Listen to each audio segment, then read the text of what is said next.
Vamos começar falando de Gabigol, porque é o assunto, mais uma vez, do momento. Ele deu várias declarações, eu vi o podcast, não sei se os amigos tiveram a oportunidade de ver inteiro. Gabigol falou por quase 2 horas ali no Podpah.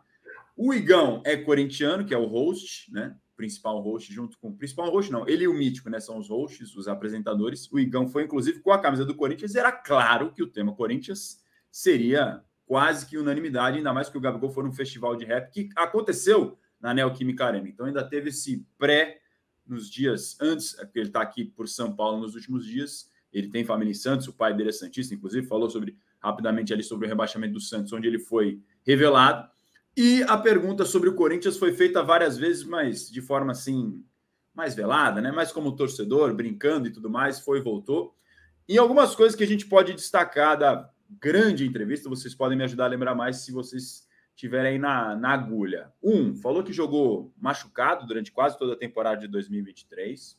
2, disse que a renovação dele com o Flamengo chegou a ter uma conversa, mas não está assinada ainda no momento. 3, em cima disso, como ele tem a realidade, ele disse que trabalha com a realidade.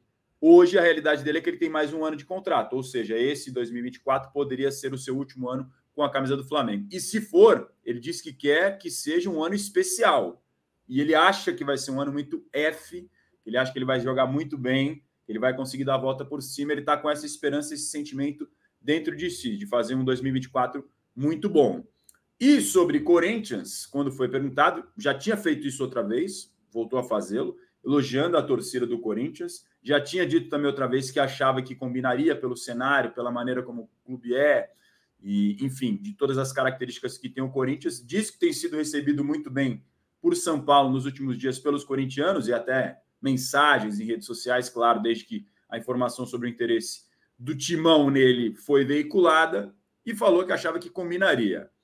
Dito isso, queria ouvir as impressões de vocês depois dessa entrevista. Vocês acham que ele fica mais perto, mais longe ou não muda nada de uma possível permanência? Como é que você vê a entrevista, PVC? A gente conversou, Rodrigo, agora há pouco, rapidamente sobre isso. Deixa o Rodrigo falar primeiro, que ele tem muita informação de dentro do Flamengo. Boa. Então, algumas coisas que ele falou tanto solucionaram dúvidas que a gente levantou ontem, quanto outras confirmaram cenários que a gente estava falando aqui ontem. Eu achei a informação mais relevante a questão da contusão, que ontem a gente estava discutindo quanto tempo ele tinha ficado na temporada de fato machucado. Ele falou que foi desde o Mundial, então é muito tempo. De fato, e eu acho que foi um erro generalizado do Departamento de Futebol do Flamengo, dos médicos, dos técnicos que estiveram lá e do Gabigol, de terem decidido prolongar isso, dele jogar meia boca, digamos assim, porque tinha jogos decisivos. E acabou que o que você teve? Você teve um jogador que é muito relevante para o clube durante o ano inteiro, só que meia boca o ano inteiro. Foi bom para a temporada do Flamengo? Não foi bom. O melhor era que ele tivesse ficado parado 3 meses e recuperado e voltasse a ser um jogador, de fato, com inteiro, com arrancada, que era o que a gente estava percebendo, por exemplo, que ele estava sem arrancada, que pode ser explicado aí por adutores. Eu não sou nenhum especialista médico, mas coxa tem a ver com essa questão de arrancada, né, de uso para arrancada. Então, eu acho que essa foi a informação mais relevante, assim, que a gente teve um dado de que ele passou a temporada inteira machucado, e eu acho que teve um erro generalizado dentro do Flamengo. Precisa ser revisto isso. Quando o jogador não tiver em condições de desgastar, tem que tirar ele e deixar ele se recuperar, senão não adianta nada deixar ele jogando meia boca. Ele mesmo reconheceu que achava que deveria, hoje, claro, olhando, né, com a obra pronta da temporada, que ele deveria ter parado. Isso. Mas exatamente. Que ele também assumiu o risco junto, né? Isso, exatamente. E aí a informação da questão que ele está falando da renovação é o que a gente estava falando ontem, foi iniciada essa negociação e foi travada porque tem setores do clube que entendem que não valia a pena renovar, ainda mais nas condições que ele está. Não se sabe como que ele vai jogar. Acho até que o fato dele ter jogado a temporada inteira contundida dá uma nova visão do que pode ser a temporada dele 2024, que ele pode até se recuperar, enfim. Mas é exatamente isso que ele falou. Ele falou assim, demonstrou ali um incômodo, né? Ele demonstrou incômodo com isso e um incômodo comentou sobre o Tite, né? Ele falou, não está suave, está na reserva. Ele estava machucado, né? Então, sim, tipo assim, ele está machucado. O Pedro está inteiro, fez 35 gols na temporada. Ele queria ser titular, estando machucado? Aspas dele, ó, sobre a renovação. Teve uma conversa com o Flamengo da renovação, acabou que não foi assinada. Não, eu tenho mais um ano de contrato e, querendo ou não, pode ser meu último ano com a camisa do Flamengo. Não sei o que vai acontecer, então quero que seja especial. Então, é assim, eu acho que ele revelou esses dois incômodos. De fato, o clube segurou a renovação e vai esperar o início do ano que vem. Provavelmente vai depender do desempenho dele, vai chamar ele, ó, se ele entrar o ano voando, vai chamá-lo e vai falar assim, ó, vamos tentar renovar. Vai custar mais caro, eventualmente vai ser mais caro, mas é melhor você fazer isso ou você assinar sem saber como é que vai estar o jogador, entendeu? E já com um aumento. Acho que é uma discussão válida, eu não acho que o Flamengo errou, não, ao prolongar um pouco mais essa renovação. Não é que está jogando o Gabigol às traças, está esperando para ver como é que ele vai jogar. E aí, do lado dele, também ele tem seus trunfos, né? É o que eu falei um pouco mais cedo. Se o Gabigol virar e falar assim, eu fico no Flamengo de qualquer jeito assinando por R$1, o Landim vai lá e oferece para ele R$1. Você acha que ele vai fazer o quê? Ele vai jogar com o Corinthians, que o presidente deu uma declaração, vai dizer que pode ser o último ano dele, vai jogar com as cartas que ele tem. Acho que é do jogo de renovação de grandes estrelas. Já aconteceu várias vezes. Significa que ele vai sair do Flamengo? Eventualmente, se tiver uma proposta muito superior, pode ser que saia. Mas pode ser que fique também. Acho que é um início de uma conversa sobre renovação que vai ter esse jogo dos dois lados. O primeiro passo do Flamengo foi travar a renovação. O passo dele foi dar essa jogada aí de, ó, tem opção também, tem coisa aberta para mim aqui. Para fazer uma analogia, talvez que alguma parte do público entenda, outra não, seria tipo um jogo de pôquer, vai? Mais ou menos assim, um joga a carta daqui, outro jogou de lá, pode ser um blefe ou não, mas cada um tem a sua arma numa negociação, PVC. Não, eu acho que o Gabigol está equivocado em uma série de coisas. Eu acho que a palavra equivocada ela é leve, mas ela combina desde o episódio do aniversário do Flamengo, quando, em vez de homenagear o Flamengo, ele homenageou a si mesmo, com aquele quarto do Zico. Ele também falou sobre isso no Podpah. Falou, não, o Zico sabe que eu jamais passaria por cima dele, é o maior jogador da história do Flamengo. Ninguém tem dúvida disso. O equívoco dele não foi com o Zico, foi com o Flamengo. Porque era aniversário do Flamengo, era para homenagear o Flamengo, e o Gabigol homenageou a si mesmo. Então ele está sempre falando sobre ele mesmo. Esse que é o problema. Quando ele fala assim, eu não estou suave, o Tite sabe que eu não estou suave. Ele deu oportunidade para todo mundo começar jogando e para mim não. Não se trata de ser individualista, trata-se de ter oportunidades. Ele também está sendo individualista de novo. Ele está olhando para ele, não está olhando para o time. Como disse o Rodrigo agora, se ele está machucado e se ele não vai conseguir contribuir com o melhor dele para o time, no momento que o time está tentando classificar para a Libertadores ou ser campeão brasileiro, ele está pensando em quem? No time ou nele? De novo, ele está pensando nele, como o cara que fez homenagem a si mesmo no dia do aniversário do clube, que o emprega e paga bem há 5 temporadas. 19, 20, 21, 22, 23, 5 temporadas. Então, assim, é um equivocado, para dizer o mínimo. E aí ele começa a falar frases que são... que já custaram caro a mais gente. Por exemplo, vou fazer uma comparação que não é 100% correta, mas que vem à minha memória. Só por isso eu vou fazer. O Abel Braga saiu do Flamengo, pediu demissão em 2019, pressionado por toda a torcida, primeiro nas redes sociais, depois no Maracanã, por uma série de questões que envolviam o desempenho do time, mas ele foi crucificado também por duas frases, ao dizer no Independência, é normal perder aqui. O Flamengo ganhou 7 vezes de 35 em Belo Horizonte contra o Atlético pelo Brasileiro. Então é normal perder ali, infelizmente. E quando ele disse o Beira-Rio é lindo. E agora o Gabigol disse a torcida do Corinthians é F. É da mesma família. Eu acho que não deveria ser, da nossa intransigência atual. Mas o Gabigol quis fazer o quê?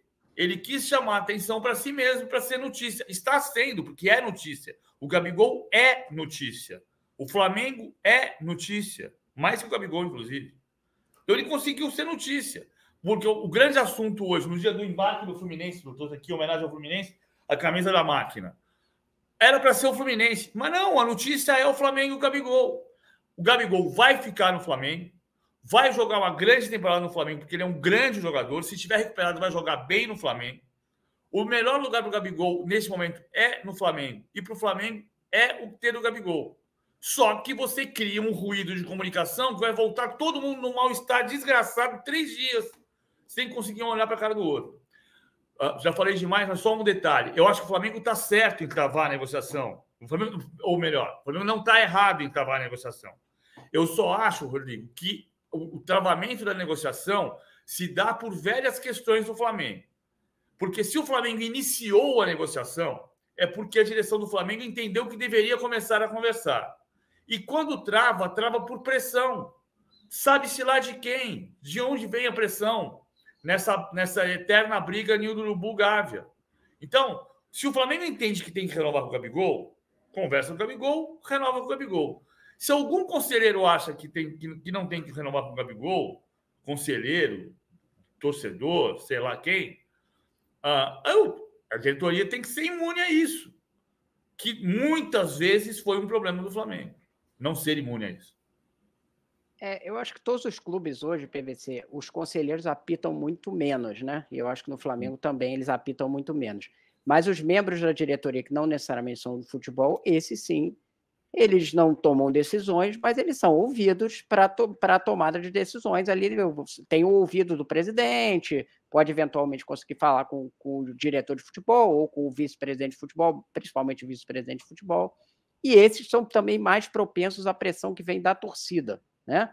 Que a torcida está vendo o teu momento, então é uma conjunção de cores. Eu não acho que é bem conselheiro, não é conselheiro, mas é membros da própria diretoria que tem essa coisa de travar, e que foi o que aconteceu, que está incomodando ali o Gabigol. Ele deixou claro o Gabigol. Concordo contigo que você falou sobre a análise da personalidade do Gabigol. Ele é meio egocêntrico, né? Meio egocêntrico, até eu estou sendo delicado, né? Digamos assim. Os eufemismos. Exatamente. Ele é egocêntrico, mas assim, é o jeito dele. Sempre foi assim, não chega a ser uma novidade, né? Ele se coloca, acho que, acima do time mesmo, quando ele diz, eu não tive oportunidade. Você está machucado. Queria o quê? Que o Tite botasse ele em campo. Mas também não senti assim, uma animosidade grande com o Tite, não. Não senti um jeito agressivo. Deu uma reclamadinha ali e falou assim, é o que eu reclamo do próprio dentro do CT. Se é uma coisa que não é nada diferente que ele falou dentro do CT, tudo bem, ele contar ali pra gente. Uma vez por ano ele faz isso com os amigos dele lá do Podpah, né? Ele conta o que aconteceu durante o ano, todos os bastidores já é o segundo ano que ele faz isso. É bom porque a gente tem um insight dentro do vestiário do Flamengo que de outros jeitos a gente não tem tido, né? Então ele acaba ficando mais solto e vai contando ali os negócios. Eu acho que o negócio do Corinthians, eu achei ele bem pensado. Tudo bem, o apresentador lá é corintiano, botou uma pilha e tal, mas eu acho que o Gabigol fez pensando exatamente o efeito que ele ia causar nessa questão, que era dar uma impressão de que a porta está aberta e causar na torcida do Flamengo, que aí depois vai pressionar o outro lado, a impressão de, podemos perder ele e tal, e aí gerar uma pressão dentro da negociação.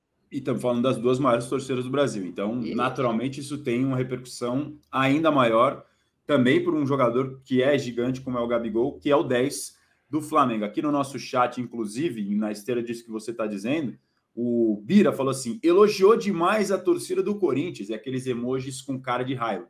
Talvez vários torcedores, ou parte da torcida do Flamengo, possa ter tido essa impressão, né? Eu vi várias reações. Ciúme, né? Eu achei que... Eu dei uma olhada naquele termômetro imperfeito sempre de redes sociais ali. Achei que metade da torcida ali estava bem incomodada com essas menções de fato. Pois é, e aqui a gente tem esse mini termômetro também aqui no chat do De Primeira, com o comentário do Bira. Só para pegar o gancho aqui do Dubi, tá falando assim, vocês só falam de Flamengo e Corinthians. Incrível, meu querido Dubi. Ontem a gente recebeu aqui o presidente Marcelo Paz, hoje deveremos ter mais, do Fortaleza, antigo presidente, agora novo CEO da SAF do Fortaleza. Hoje deveremos ter mais convidado, eu não vou cravar ainda, porque a gente sempre depende da internet, conexão e áudio, mas a gente deve ter dirigente importante de mais clube do futebol brasileiro, que não é nem de Flamengo, nem de Corinthians. Diariamente a gente trata dos outros clubes, vamos falar de São Paulo, de Santos, de Palmeiras, vamos falar de Fluminense agora, então não falamos só de Flamengo e Corinthians, porque o tema Gabigol ontem estava em pauta por causa das informações a respeito do Corinthians e hoje, em função da entrevista que ele deu de quase 2 horas ao Podpah, então esse assunto naturalmente se impõe, mas falaremos de todos os outros temas. O PVC até preparou, olha aí o cenário do PVC com a camisa do Fluminense, especialmente para falar do embarque. Sabe que uma vez eu botei essa camisa. Eu uso muita camisa de clube, mas eu uso muita camisa de clube internacional.